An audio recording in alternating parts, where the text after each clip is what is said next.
NPSL. Point-wise, he's got 27 points on 20 goals and 7 assists. That's his best ever. He's also scored 2 shorthanded goals in record-breaking time against a team that I forgot right now. We won't talk about that, but I do hope the goal he's just scored is the last one he's going to score for the next week. Slim, I call him, Slim Whitman, after a very famous English singer, and he's having a fabulous year for Baltimore and deserves all the credit because he's worked real hard at his game over the years. Whitman from Rasmussen at 14 minutes of the 4th period. Whitman's first, as we already mentioned to you. As far as Eric goes, that is his 2nd All-Star assist. So it'll be a goal kick for Ziggy Zagante. How about that uniform? Ziggy likes the gold and yellows. He looks like a living canary out there. I think the Wichita Wings are clearly going to the fashion business in terms of goalkeeping uniforms. It's nice to see such brightly colored uniforms. There's a shot by Godfrey Ingram, but Kevin Smith back there on his line to collect it. Here comes Ingram. Double team by Eric Rasmussen and Tim Whitman. Now a 3-on-2 the other way. Rasmussen to Ingram on the right. He's got Whitman up in front. Right back to Eric. Eric just poised there. Will put it in the back of the net for goal number 8 against the 6th attack. And a defenseless Kevin Smith and a couple of defenders that were late getting back, but at this stage of the game, it really doesn't matter. 13 seconds to go in this one. The All-Stars now have stretched their lead out to 8-1. Well, it's purely academic at this stage of the game. You've got to pull your goalkeeper to give yourself a chance, and Gordon did just that. Godfrey got a nice assist there, and fairly easily put in the back of the net by Rasmussen, who doesn't mess about from those kind of distances. The most goals in one game in an All-Star game was 13, with the West beating make that 8, excuse me, I beg your pardon, 8. Most goals, both teams, one game.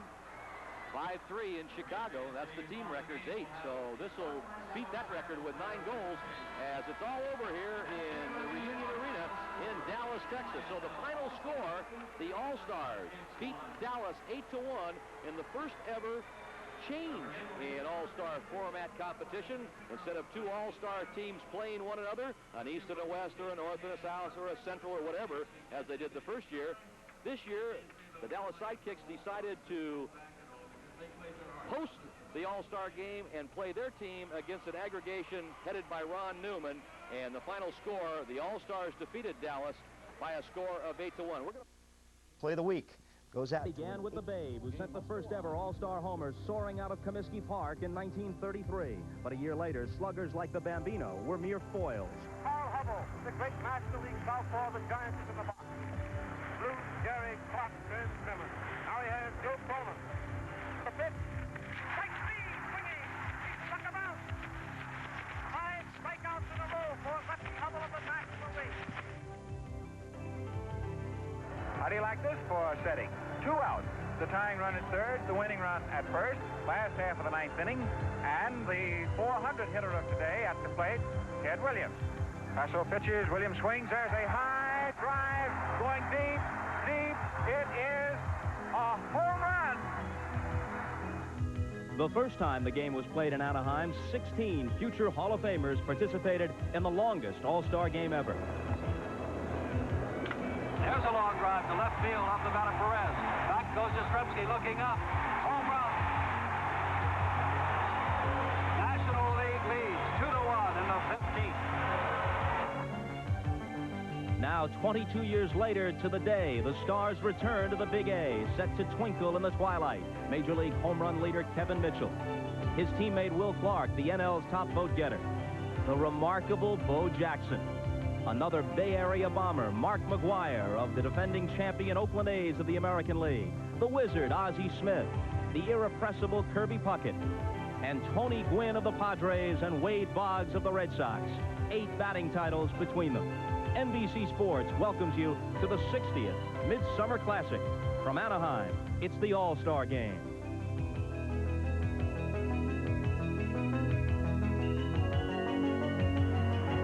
The Big A in Anaheim, home of the surprising Angels, the midway point leaders in the American League West. And we welcome you to this season's All-Star Game. Hi, everybody. Bob Costas soon will be joined by Marv Albert, and then a bit later, Vin Scully, Tom Seaver, and for an inning, former President Ronald Reagan. In the early days of the All-Star Game, the American League of Ruth, Gehrig, Fox, DiMaggio, and Williams had the upper hand. But eventually the National League came back. And now the overall standings find the National League in front 37 victories to 21 with 1 tie.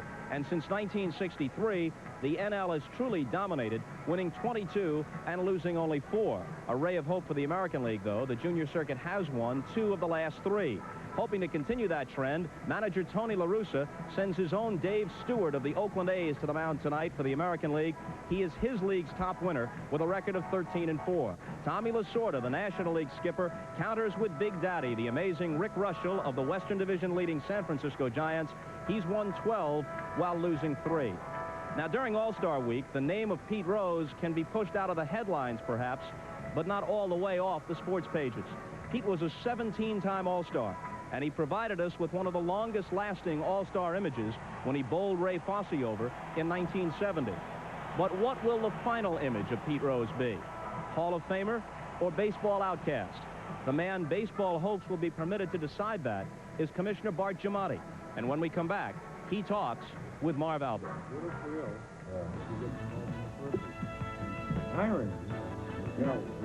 The 1989 All-Star Pregame is brought to you by America's pork producers, pork, the other white meat, and by Michelin. Michelin, because so much is riding on your tires.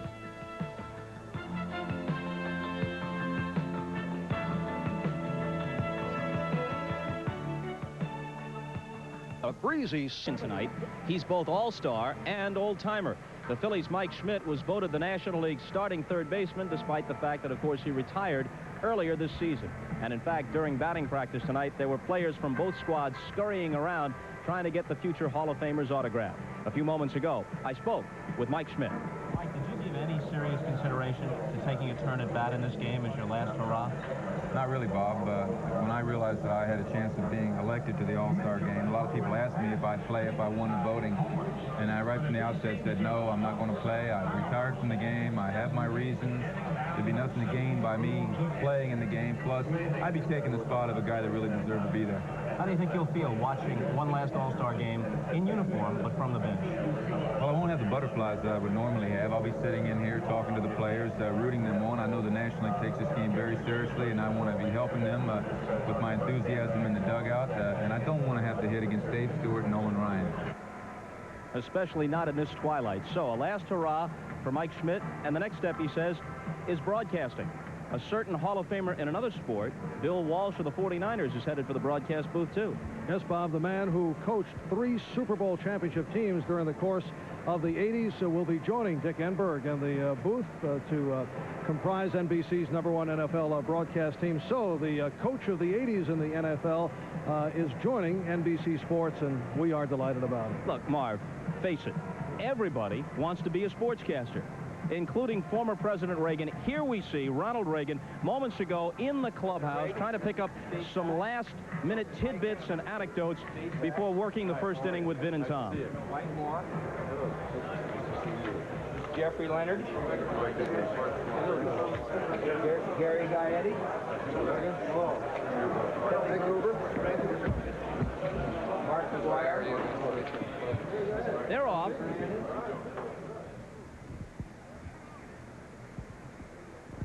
But unlike Bill Walsh, former President Reagan has not been signed to a long-term deal. Instead, we've inked him for only a single inning, and he will work the first. Now let's say hello to some of the people that President Reagan will be talking about, along with Vin Scully and Tom Seaver, as we go to Dennis Packer, the PA man, for the introduction of the National and American League squads. Ladies and gentlemen, presenting the 1989 National League All-Star Team.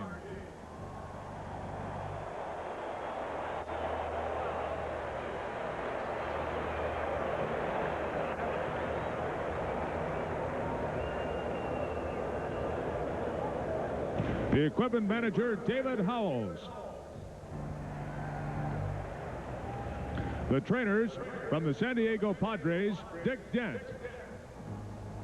And from the Montreal Expos, Ron McClain. The coaches from the Los Angeles Dodgers, number 8, Joe Amalfitano. And number 18, Bill Russell. From the San Diego Padres, number 15, Jack McKeon. From Montreal, number 37, Buck Rogers. And in the bullpen from Los Angeles, number 58, Mark Cressy. And now from the Atlanta Braves, number 29, John Smoltz. From the Chicago Cubs, number 8, Andre Dawson. Number 28, Mitch Williams. And number 40, Rex Sutcliffe. From the Cincinnati Reds, number 31, John Franco. And number 11, Barry Larkin. From the Houston Astros, number 27, Glenn Davis. And number 33, Mike Scott. From the Los Angeles Dodgers, number 55, Orel Hershiser.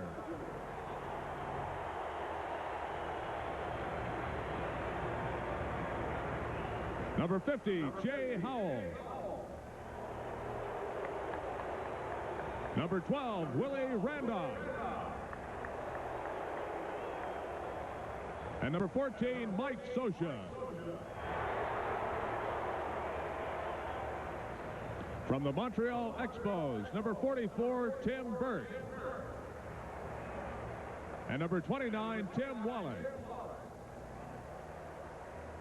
From the Philadelphia Phillies, number 9, Von Hayes.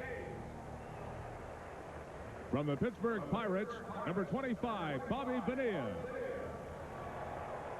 From the St. Louis Cardinals, number 29, Vince Coleman. And number 26, Tony Pena. And from the San Diego Padres, number 48, Mark Davis.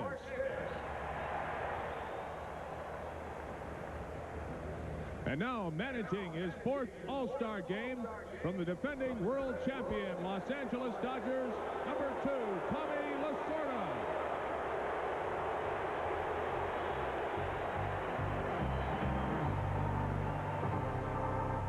Now let's meet the National League starting lineup. Leading off and making his 6th straight appearance as the National League starting shortstop, from the St. Louis Cardinals, number 1, Ozzie Smith. Batting second, leading the National League in batting with a .353 average. From the San Diego Padres, number 19, right fielder Tony Gwynn. Batting third, this year's top vote getter in the All-Star balloting. From the San Francisco Giants, number 22, first baseman Will Clark. Batting fourth, leading the major leagues with 31 home runs and 81 RBIs. From the San Francisco Giants, number 7, left fielder Taylor Mitchell. Batting fifth, he has 16 home runs and 52 RBIs this season. From the Cincinnati Reds, number 44, center fielder Eric Davis. Batting sixth, second in the league with 22 home runs. From the New York Mets, number 20, third baseman Howard Johnson.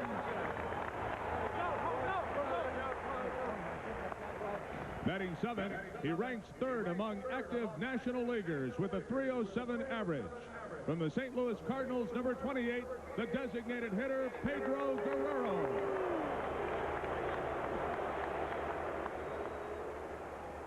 Batting eighth, the Major League's all-time leader in fielding percentage at second base. From the Chicago Cubs, number 23, Ryan Sandberg. Batting ninth, known for his rocket arm and throwing from the crouch position. From the San Diego Padres, number 9, Benito Santiago. Warming up in the bullpen, National League Pitcher of the month of May from the San Francisco Giants, number 48, Rick Rushell. Although he retired on May 29th, he was elected by the fans to the National League third base position in recognition of his contributions to the game. From the Philadelphia Phillies, number 20, Mike Schmidt.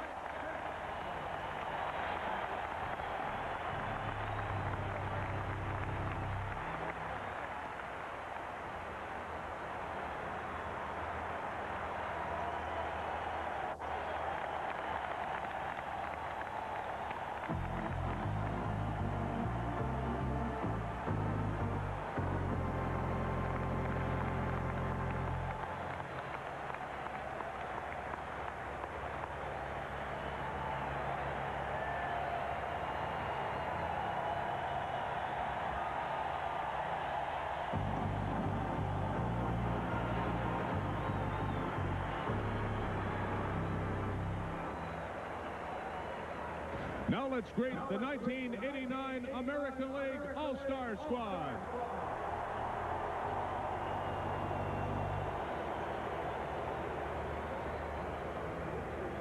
First, the equipment manager, Leonard Garcia.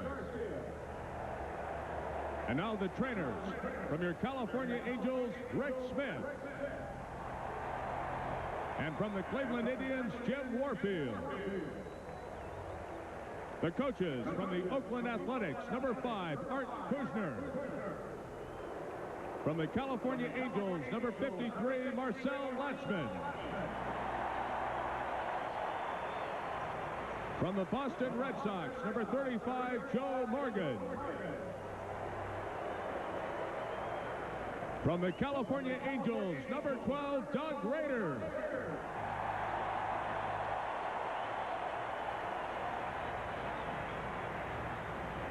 And in the bullpen from Oakland, number 18, Dave Duncan. Now the American League non-starters. From the Baltimore Orioles, number 14, Mickey Tettleton. From the Boston Red Sox, number 39, Mike Greenwell. From the California Angels, number 30, Devon White.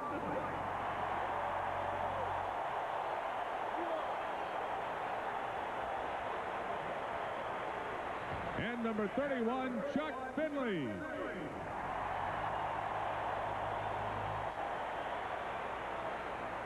From the Cleveland Indians, number 11, Doug Jones. And number 21, Greg Swindell. From the Detroit Tigers, number 39, Mike Penniman. From the Kansas City Royals, number 23, Mark Gubicza. From the Milwaukee Brewers, number 37, Dan Plesac. From the Minnesota Twins, number 8, Gary Gaetti. From the New York Yankees, number 6, Steve Sachs.